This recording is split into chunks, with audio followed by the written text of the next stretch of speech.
வணக்கம் ஃப்ரெண்ட்ஸ், பாருங்க இது என்னண்டு. இது வந்து புழுக்கொடியல், அவிச்ச புழுக்கொடியல். அதாவது இந்த பனங்கிழங்கை வந்து அவிச்சு காய வச்சு இப்படி வட்டம் வட்டமாக வெட்டி காய வச்சு எடுத்தால் புழுக்கொடியல். இதை வந்து நாங்கள் சும்மாயும் சாப்பிடலாம், நல்ல டேஸ்ட்டாக இருக்கும். என்னட்டையெல்லாம் கணக்காக இருக்கிறபடியால் வேஸ்ட் பண்ணக்கூடாதுன்ட்டு நான் இப்போ இதை என்ன செய்ய போகிறேன்னா, தண்ணியில் ஊற வச்சு மிக்ஸி ஜாரில் போட்டு அடித்தோம்னு சொன்னால் நல்ல ஒரு உலர் பதத்துக்கு அது அடித்து வரும். மாமரம் தண்ணி ஒன்று மட்டும் அடிக்கக்கூடாது. அப்போக்க நான் காட்டுறேன். நல்ல உலர் பதத்தில் வரைக்கல அதை அப்படியே தேங்காய் பூ போட்டு புட்ட வைக்கிறது. இதை இப்படியும் போட்டு கிரைண்டரில் அடிக்கலாம் ஜாருக்குள்ள. அது நொடுக்கு நொடுக்குன்னு சத்தம் போடும். சில நேரம் பிளேடையும் உடைச்சி போடும். அப்போ இப்படி தண்ணியில் ஊற வச்சுட்டு அவிச்சோம்னா நல்லா அடித்தோம்னா எங்களோட பிளேட் வந்து உடையாது, சாஃப்ட் ஆகிடும். தண்ணியும் கிணக்க விட வேண்டாம், இப்படியே விடுவோம். கழுவி ஊற்ற தேவையில்லை. எல்லாம் நல்லா க்ளீனாக இருக்குது. வேணுமெண்டா ஒரு கழுவி வெளியில் தெளிச்சிட்டு பிறகு ஊற விட போகிறோம்.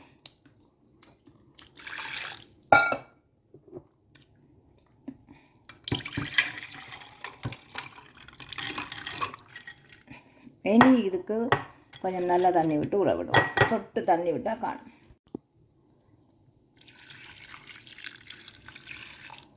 கணக்க தண்ணி விடக்கூடாது, வேஸ்ட்டாக போயிடும். தண்ணி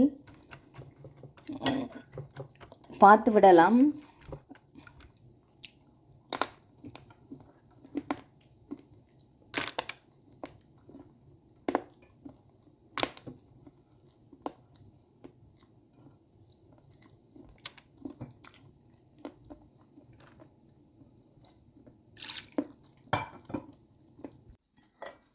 இப்போ பாருங்க, நனியை வச்சேன் நான் ஒரு 2-3 மணித்தியாலம். நார்மலாக வச்ச புழுக்கொடியல் மாதிரி இருக்குது. அப்போ இதை வந்து நல்லா பட்டு போல் இந்த ஜாரில் போட்டு அரைச்செடுத்து மாவாக்கி புட்ட வைக்க நல்ல டேஸ்ட்டாக இருக்கும். இந்த புழுக்கொடியல் மா பொட்டு நான் இதை வடிவ தண்ணியில் கழுவிட்டு ஊற வச்சேன். தண்ணி ஒன்றும் விடாமல் நார்மலாக இப்படியே விட்டு அடிக்கலாம்.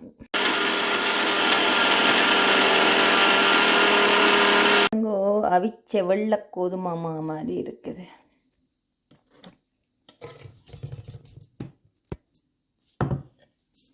இப்படி நாங்கள் இந்த வெயில் அடிக்கிறது சுகம். நொறுக்கு இப்படியே கல்லா தூக்கி அடித்தோம்னு சொன்னால் எங்களோட பிளேடை வந்து உடைச்சி போடும். அதனால தான் நான் இப்படி நனைய வச்சு அடிக்கிறேன். அடிச்சுட்டு காட்டும் பாருங்கோ. இப்போ எனக்கு இரவு 9 மணி. அப்போ நான் இதை புட்டு அவிக்கல.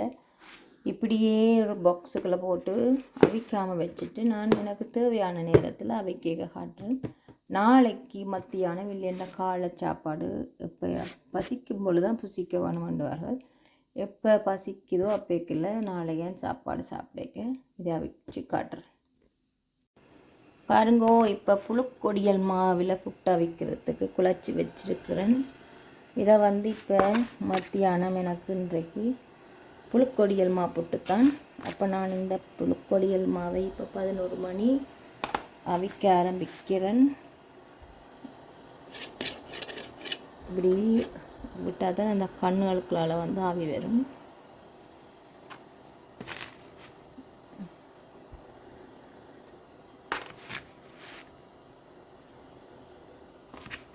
இந்த புழுக்கொடியல் மாவை வந்து புட்டை வந்து கறியோடும் சாப்பிடலாம்.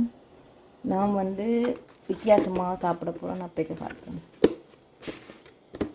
வித்தியாசமான ஒரு பொருளோடு வச்சு சாப்பிட போகிறேன்.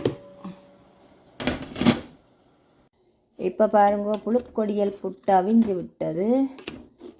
இதை எடுத்து இப்படி பிளேட்டில் போட்டுட்டு விரும்பின எண்ணத்தோடு என்றாலும் சாப்பிட்லாம். மீன் குழம்பு இனிப்பாக சாப்பிட்றேன்டா இனிப்பாக சாப்பிட்லாம். நான் இன்றைக்கு பார்த்திங்கன்னா இது என்னென்ன நட்ஸுகள், பாதாம், பேரிச்சம்பழம் எல்லாம் போட்டு அடித்து வச்சுருக்கிறேன். இதோடு போட்டு நல்லா பிசைஞ்சு போட்டு சாப்பிட நல்ல டேஸ்ட்டாக இருக்குது. இனிப்பு கூட சாப்பிடலாம். இன்றைக்கு கொஞ்சம் இனிப்பாக சாப்பிடணும் போல இருக்குது. அப்போ கொஞ்சம் சீனியும் போட்டுட்டு இது நல்ல பஞ்சு மாதிரி இருக்குது இந்த புட்டு. நீங்கள் இப்படி அடித்து போட்டுமே தேங்காய் பூ சீனி போட்டும் சாப்பிடலாம். நான் இதை இப்போ அவிச்சேன். நான் புட்டு மாதிரி அவிச்சிட்டு இப்படி குழச்சிட்டு சாப்பிட நல்ல டேஸ்ட்டாக இருக்கும். புட்டு மாதிரியே சாப்பிடலாம்.